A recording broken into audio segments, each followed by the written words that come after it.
time, fools. Hey that fools. Big T here and I'm back with another video and it's funny out here in these gaming streets. People are losing their minds. Sony and Xbox fans are losing their minds. Right now particularly as Sony fans. They've had news of traditional Sony exclusives going elsewhere, like the MLB The Show. There's rumors about Horizon Zero Dawn going to PC. I don't know about that. But, they're starting to get word.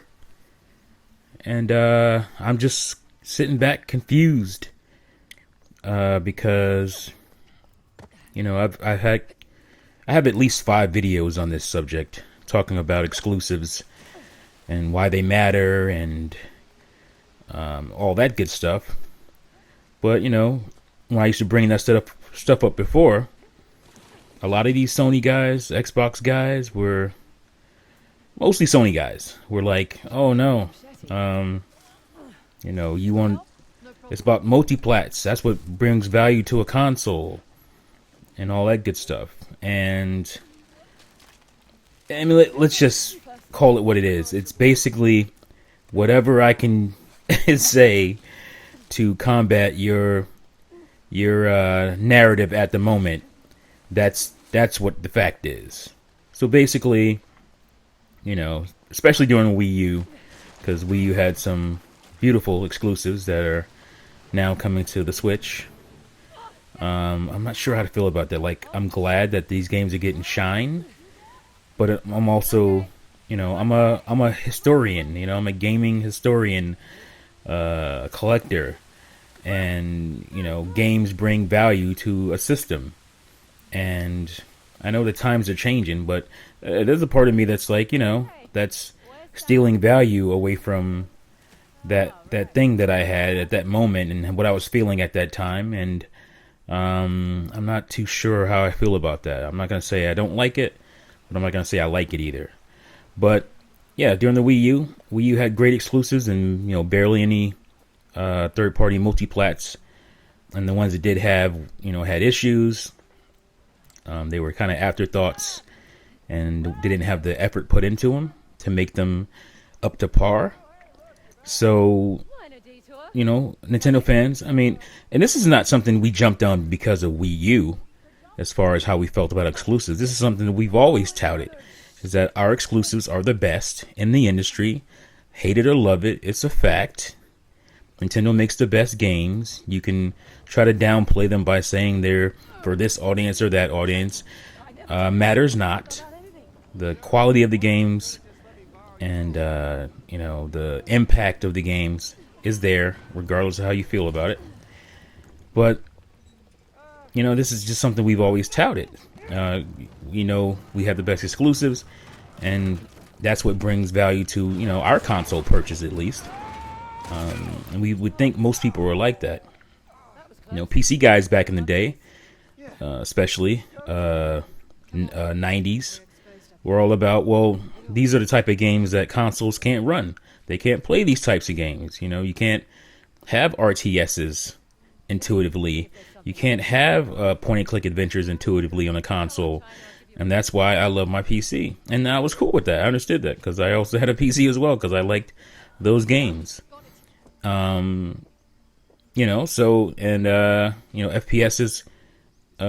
were big on PC. That's where they started mostly. Consoles started to catch up a little later, but first-person shooters were mainly a PC thing. You got ports and whatnot, but they were lesser ports to the consoles. So until GoldenEye,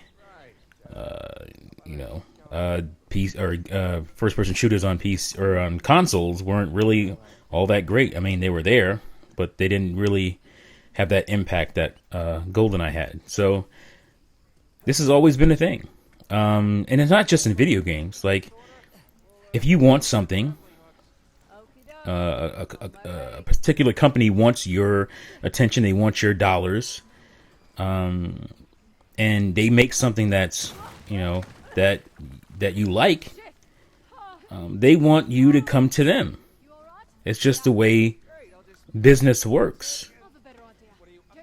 If you want, you know, a luxury vehicle, only a certain group of people offer that, or you know, and there's a price tag that comes with that, and that's exclusively what they have, and that's been the same with game consoles as well. When it came to the Super Nintendo, Sega Genesis battles, you know, they tried to tout, oh, well, we have, or Sega at least tried to tout, you know, the blast processor or whatnot. But that was mostly for their first party stuff. They weren't saying that multiplats are better on Genesis or any of that stuff. Because, you know, when you come to, you know, the games that both systems had, you know, it came down to a personal preference. Something was better on this system, something was better on that system. So, you know, that was just kind of normal. But, you know, now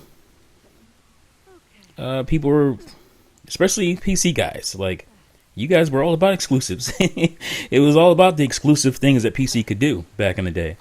But now, I don't know, you've become lazy consumers? I don't know what to call it. Like, you want everything on your device of choice. So why can't anybody else feel that way? You know, it's like, well, I would like everything on this console. I mean, I'm not going to get it, but most everything I want to play is on this console. I'm cool with that. I don't understand these dudes that feel like everything has to come to PC. If it's not, it's anti-consumer. That's just strange to me, because certain stores offer certain types of foods. Certain clothing stores offer certain types of clothes. They have, you know, they share a lot of stuff, but some stores have exclusive stuff. And that's the stuff that they're trying to get you to come to their store for. You know, yeah, buy some of the other stuff, but we gotta have this exclusive item to get your attention. And that's the same with video games. Video games has always been that way. To get our attention, they give us, you know, exclusive things. Now, I think some of the stuff is nonsense. If you're gonna give me the same games, I don't like the fact that they have exclusive content for certain consoles, or that kind of stuff that's anti-consumer. If you give me the game that the other system has, but you're holding back something, to me that's bogus. But if it's an exclusive game, that makes sense to me. The company wants your attention for specific things. And so these guys are all been out of shape about exclusives, going to other platforms or going to PC. But before they were saying, well, the value is the multiplats. That's what brings value to your console. You got no multiplats, then, or if you have a little amount of multiplats, and then, you know, your console isn't valuable to me. But they only saying that now because, especially with Sony, they start to get a few, you know, top tier exclusives under their belt. You know, at least top tier as far as the gaming industry sees them. And, you know, they started holding that over the Xbox fans, because the Xbox fans started losing their exclusives. So they started using that as an argument piece. Look at our great exclusives. But you guys didn't care about exclusives before? Why do you care now? It just doesn't make sense to me.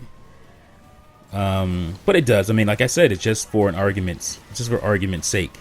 That's what it's all about. And it's a bogus. To me, it's bogus. So just go back to feeling the way you were feeling before, where, hey, we get all the multiplats. We get, you know, 99% of the multiplats. I don't care about the exclusives. You know, that's not what brings value to my console, right? Isn't that was your argument before? Why are you leaving that argument now? I don't understand. Well, I do understand, but you guys have no shame. You have no shame. And, you know, Nintendo understands this. Nintendo understands that, you know, they have great games. And in order to get you to buy their hardware, they make great games to get you over there. They may not have all the exclusive multiplats. They may not have the best running third-party multiplats. But, god dang it, you're going to come and you're going to play Mario. You want to play Zelda. You want to play Metroid. You want to play Smash. You got to come to our console to do so. And they like having their own ecosystem, you know. I don't really see them in the foreseeable future just putting their stuff out everywhere because they like that control. They're a company that likes their control. They control over their IPs, control over, their development cycles. They don't want to be, reliant on some third-party device maker as far as, how they make their games and the timetables and all that stuff. They like to do that on their own. So I think they'll always make some kind of device that plays their games. And when they stop doing that, they probably won't make video games anymore. I think they said that back in the day. It was an interview or some kind of quote saying, that's what they're going to do. And when they can't do that anymore, they'll close up shop. And obviously that just could be talk, but you never know. It could be true. So Sony dudes, stop. Xbox dudes, I think you guys are starting to concede. This is what it's going to be for your future. But you do have some pretty good studios, and we'll probably be making some pretty good games. Yeah, it'll be on PC, but not everybody plays PC. And maybe in the future, a lot more people prefer PC. But some people just like that quick, turn it on and it works. Not having to deal with drivers, not having to deal with RAM and video cards and all that stuff. Most people don't. Like, I'm still surprised today about how many people are computer illiterate. As a teacher, with young people, I'm surprised. I'm talking like, middle school to high school age, who don't know how to use their computers.